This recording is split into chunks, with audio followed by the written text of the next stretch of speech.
I'm about to tell you one of the most fantastic stories you've ever heard. The name of it is "Twas the Night Before Catfishing." So gather round, grab a cup of hot chocolate, and let's begin. 'Twas the night before catfishing, and all over the river, not a catfish was biting, not even a liver. The limb lines were hung by the willows with care, in hopes that a big flathead would soon be there. The fishermen were nestled, all snug in their beds, while visions of big blues danced in their heads. I, in my PJs, had taken off my cap and settled on the bank to take a little nap. When out in the water, there rose such a splatter. I jumped to my feet to see what was the matter. To the edge of the water, with all of my might, I wiped my eyes and turned on the spotlight. The moonlight was shining, bright from on high. It lit up the water like the 4th of July.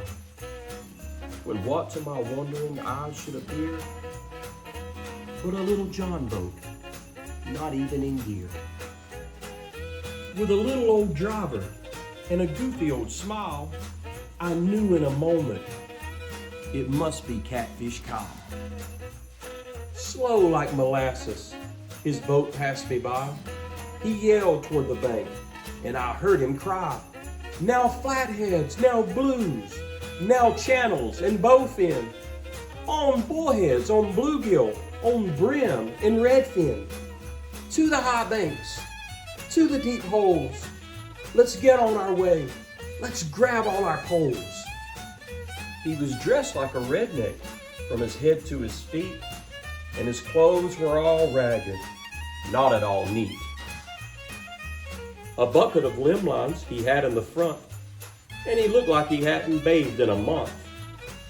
His eyes, how they squinted, a weird looking fellow.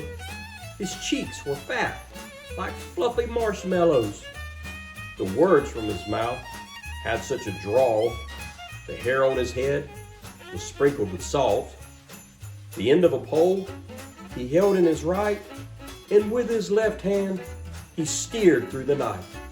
He had a round face and a little round belly, and when he got excited, he said, "Whoa, Nelly!" He was jolly and happy all of the time, except when he got a mudfish on his line. A wink of his eye and a tip of his hat got me thinking about catching a cat. He spoke not a word, but went straight to fishing. He baited his hooks, he casted his reels in, and setting the hook with such an alarm, he reeled in a catfish as big as my arm. He cranked up his boat, and he let out a shout, and into the darkness returned to his route. But I heard him exclaim, as I stood in my spot, "Happy fishing to all, and I like it a lot." I hope y'all enjoyed that. It's been a great year. I want to wish everybody a Merry Christmas. I want to thank you for watching the show and for so many of you who support the show. I've got some great sponsors.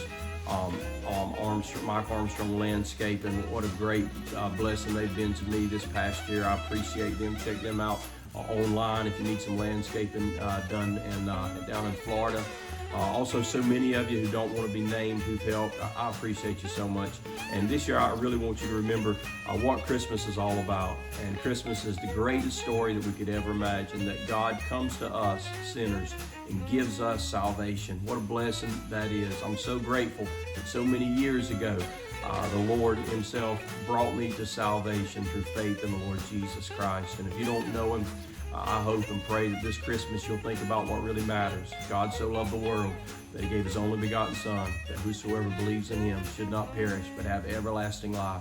Merry Christmas from Catfish Kyle and his family, and God bless all of you.